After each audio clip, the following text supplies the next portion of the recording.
NEET UG exam has just been cancelled. Yes तो अभी मैंने इसी साल नीट भी दिया, रीनीट भी दिया। नीट वाहियात गया, रीनीट वाहियात से थोड़ा अच्छा गया, लेकिन तब भी वो मेरे श्रेणी में आता है कि वो वाहियात ही है। बट ये जो रीनीट वाला सिस्टम हुआ है ना, इसके कारण बहुत ही बुरी बुरी चीजें हुई हैं हमारे साथ। हम तुमको क्या ही चीजें बताएं। एक चीज हम तुमको ये बताना चाहेंगे कि अभी अभी ही हमने 12th के बोर्ड दिए हैं, मेरा परसेंटेज भी आ गया है, कुछ ठीक ही ठाक आया है यार। रीवैल्यूएशन का चक्कर इन लोग का बहुत ही घटिया होता है। जो भी ये लोग फालतू का नया नया रीवैल्यूएशन या इवैल्यूएशन करवाए हैं कंप्यूटर बेस्ड, ऐसे लोगों को कंप्यूटर थमा दिए हैं जिनसे व्हाट्सएप पे स्टेटस नहीं लगता है। अब उन लोग को अगर तुम बोल दोगे ऐसा चेकिंग करने के लिए, तो वो लोग कैसा ही कर पाएंगे। हमारे ऊपर एक्सपेरिमेंट करने का क्या दिक्कत था यार। मेरे साथ मेरा एक दोस्त है जिसका 90% आ गया है, मेरा ही 87 पर अटक गया है, और जिनका 75 से कम हो गया उन लोग के लिए हम क्या ही बोले। मेरा तो फिर भी मेडिकल वाला फील्ड है यार, इसके अंदर तो 50% या 75 के ऊपर कैसे भी करके हम लेके आ जाए कुछ फर्क नहीं पड़ेगा। लेकिन जो जेई वाले हैं, जिनका जेई निकल गया है, जिनको आईआईटी में जाना है, उन लोग का क्या, वो लोग कैसे ही जा पाएंगे जो कि 12th बोर्ड्स के रिजल्ट के ऊपर ऐसे टिके हुए थे कि इनमें तो अच्छा आ ही जाएगा। हर एक का अच्छा आता है, जो 75% का क्राइटेरिया होता है उसको पार करा ही देता है इंसान, लेकिन इस बार नहीं हो पाया है बहुत सारे लोगों का। रीवैल्यूएशन के अंदर लोगों का मार्क्स बढ़ा है, बहुत सारी घटनाएं घटी हैं अभी के टाइम पे इंडिया में, बहुत सारी घटनाएं घटी हैं। पेपर लीक तो होते ही रहते हैं, उससे कुछ नहीं कर सकते हैं। बट मेरे साथ जो चीजें हुई हैं, हमने सोचा था कि नीट के बाद हम एक प्रॉपर गैप लेंगे, भैया लोगों के साथ घूमने जाएंगे, उनके घरवा जाएंगे, आराम से हम चिल करेंगे 1 महीना पूरा, ऐसी की तैसी। नीट खत्म होगा, 1 महीना पूरा चिल करेंगे, फिर उसके बाद ड्रॉप लेने का सोचेंगे। ड्रॉप लेने के बाद 1 साल के बाद नीट निकाल के फिर एक अच्छे एमबीबीएस कॉलेज में जाएंगे, अपना नाम रोशन करेंगे, अपने माँ बाप का नाम रोशन करेंगे। कुछ नहीं हो पाया ये सब चीज, उल्टा हमारे ऊपर इतना ज्यादा प्रेशर बन गया है कि हम क्या बताएं। पहले तो बोर्ड्स दिए, फिर उसके बाद उसका रिजल्ट खराब हुआ, उस चीज का प्रेशर कि मेरा रिजल्ट कैसे इतना गंदा आ गया है। उसके बाद नीट दिए, नीट देने के बाद कुछ दिन तक हम ठीक हो ही रहे थे कि उसके बाद ये नीट भी कैंसिल हो गया, रीनीट आ गया, और रीनीट के बीच में हमारा सीयूईटी का भी पेपर आ गया था। मेरा नीट था 3 तारीख को, उसके बाद 23 तारीख को हमारा सीयूईटी का पेपर, जो कि इतने पागल हैं सब। फर्स्ट प्रायोरिटी मेरी बनारसी थी, मेरे को मिला था लखनऊ, जो कि मेरा 4th प्रायोरिटी था। आखिर क्यों हमको तुम लोग लखनऊ दिए थे। फिर उसके बाद ये रीनीट हम दिए, रीनीट में भाई जैसे ही बैठे बायोलॉजी मक्खन, 1 नंबर पेपर। ऐसा था कि पिछली बार से हमने ज्यादा क्वेश्चन अटेम्प्ट किए थे, कुछ क्वेश्चन छोड़े थे, बिकॉज ऑब्वियस सी बात है 1 महीने में पूरा नीट का सिलेबस हम चाट तो नहीं सकते हैं। हालांकि हमको 2 साल मिले थे, लेकिन वो 2 साल हमने अपनी अच्छे तरीके से वो करवाई है।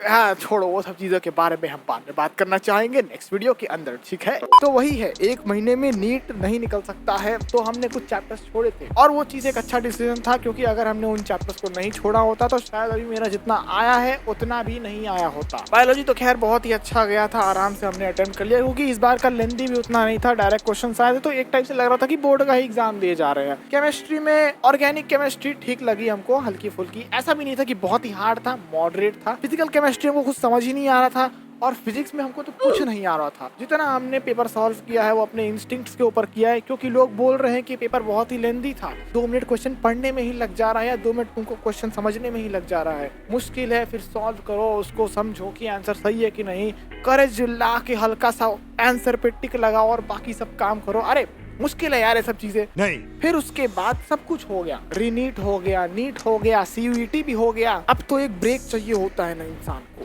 कुछ दिन का कहीं तो घूमने जा सकते हैं। अगर हमने अभी एक कोचिंग ज्वाइन करा PW का, तो हमारा 29 तारीख से फिर से क्लासेस लग जाएंगी और हमको फिर से पढ़ना होगा। I am not saying it is bad, अच्छा है भाई कि तुम लोग पहले ही क्लासेस करवाने वाले थे लेकिन नहीं करवा पाए रीनीट के चक्कर में, अभी करवा रहे हो, बहुत बढ़िया है। सिलेबस खत्म हो जाएगा पहले ही, तो नेक्स्ट ईयर अगर हम मान लो उस बैच को परचेस करवाते हैं अपने पेरेंट्स से बोलवा के, तो हमको ही फायदा होने वाला है। बट यहाँ पे ये चीज है कि हमारे ऊपर प्रेशर बहुत ज्यादा हो चुका है हर एक चीज का। लोगों को लगेगा कि क्या ही है ये, एग्जाम तो सब कोई देता है, एग्जाम हर एक का लीक होता है, सब कुछ होता है, बहुत बार हुआ है ये सब चीजें, लेकिन तुमको इतना इफेक्ट क्यों कर रहा है? क्योंकि हमको इफेक्ट कर रहा है यार ये चीज। तुम लोग को देख के लगता होगा बस कि कितना खुश आदमी है, बहुत ही बढ़िया है, ओ माय गॉड इसका तो यूट्यूब चैनल भी है, यूट्यूबर बनना है इसको, घर वाले इतने सपोर्टिव है, अरे मार के रखते हैं सब लोग हमारी। हालांकि कोई ऐसे दिखाता नहीं है, लेकिन अंदर ही अंदर हमको ये चीज रियलाइज हो चुका है कि अगर हमने कुछ नहीं किया तो सीरियसली ये जो इतना बड़ा घर मम्मी हमको बना के दी है, मेरे पापा हमको बना के दिए हैं, उतना हम कभी नहीं कर पाएंगे। जितना अभी हम जो भी चीज करते हैं, चाहे कुछ भी कर रहे हैं, वो सब कुछ उन्हीं लोग के कारण है। उनके जैसा बनना बहुत मुश्किल है मेरे लिए,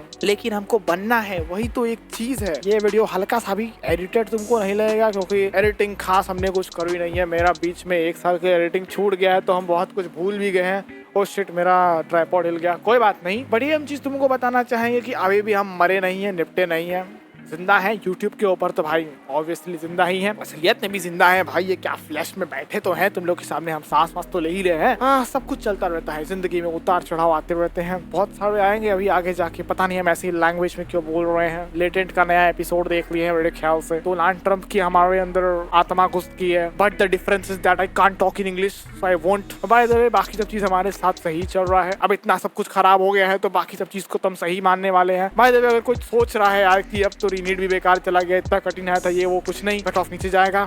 हमारा भले ही ना हो पाया हो, तुम लोग उम्मीद मत छोड़ना, ठीक है, और कुछ नहीं। वैसे हम कौन ही होते हैं ज्ञान देने वाले, तुम लोग के साथ के ही तो है। ये बस एक प्रॉपर वो था, honest review about the paper from a student, जो कि सीरियसली हेल्पलेस था पूरे टाइम। और बाय द वे, अभी बज रहे हैं रात के 4। जी हाँ, मेरा स्लीप शेड्यूल की भी ऐसी की तैसी हो रखी है। हम सुबह 7 बजे सोने जाते थे, बस उठ जाते थे 12 बजे के आसपास। 12 घंटे की नींद हम कभी कभी पूरी कर लेते थे। 7 बजे सोने जाएंगे, 7 बजे उठेंगे, स्ट्रीम्स वगैरह हम करने की कोशिश करेंगे अगर हो पाए तो। बिकॉज हमारा सपना अगर हम तुमको बताएं तो मेरा तो सपना यही था कि हम एक यूट्यूबर बन जाए, या तो अगर यूट्यूबर ना बने तो हमारा मन था कि हम उस इंडस्ट्री में जाना चाहते हैं, बस मूवी मेकिंग इंडस्ट्री एंड बाकी सब चीज़ के लिए। डेली हमको वीडियोस बनाना पसंद है, स्क्रिप्टिंग करना पसंद है। हालांकि जो अभी हम बोल रहे हैं वो बिना स्क्रिप्ट का बोल रहे हैं, हमें ये सब चीज़ें अच्छी लगती हैं। This is my passion, but the thing is that इस पैशन में बहुत खतरा होता है भाई। और जैसा हमारा हालत है, जैसा हमारे घर का हालत है, हमें नहीं लगता है कि हमें इस चीज़ को उतना ज़्यादा करना चाहिए जब तक हमें कोई अच्छा रिजल्ट ना दिखे। बिकॉज अभी जो रिजल्ट आ रहा है वो बहुत ही घटिया है इसके अंदर का।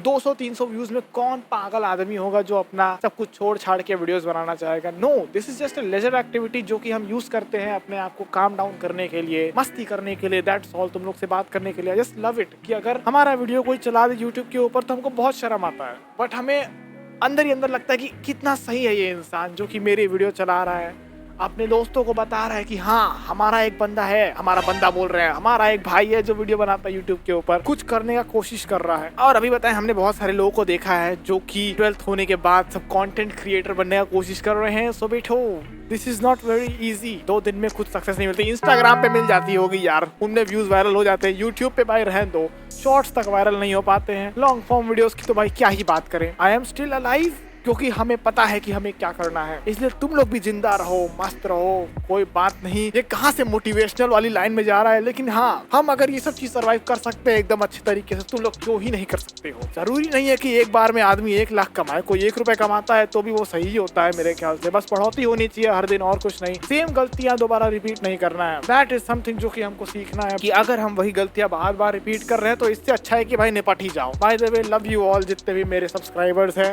जो मेरे को अनसब्सक्राइब किए हैं। 4-5 लोग हम जान रहे हैं, मेरा एनालिटिक्स हम हर दिन देखते रहते हैं, ऐसा नहीं है, लेकिन चलो तब भी लव यू एवरीवन। बहुत अच्छा लगा वापस से ऐसे वीडियो बना के, वीडियो डाल के। नई वीडियोस आएंगी, स्टोरी टाइम तो डाल के रहेंगे, मेरे को तो मजा आने वाला है। अब देखना, तुमको ऐसी टी दूंगा ना जहाँ पे पता चले कि मैं कितना बड़ा भोंदू हूँ। मन नहीं कर रहा है रिकॉर्डिंग बंद करने का, बट बंद करना होगा। तुम लोग भी कितना ही मेरा बात सुन पाओगे। So good bye. Good bye नहीं यार, क्या गुड बाय बोल रहे हैं, बाय बाय, वापस आएंगे यार। चलो हाँ ठीक है, ध्यान रखना।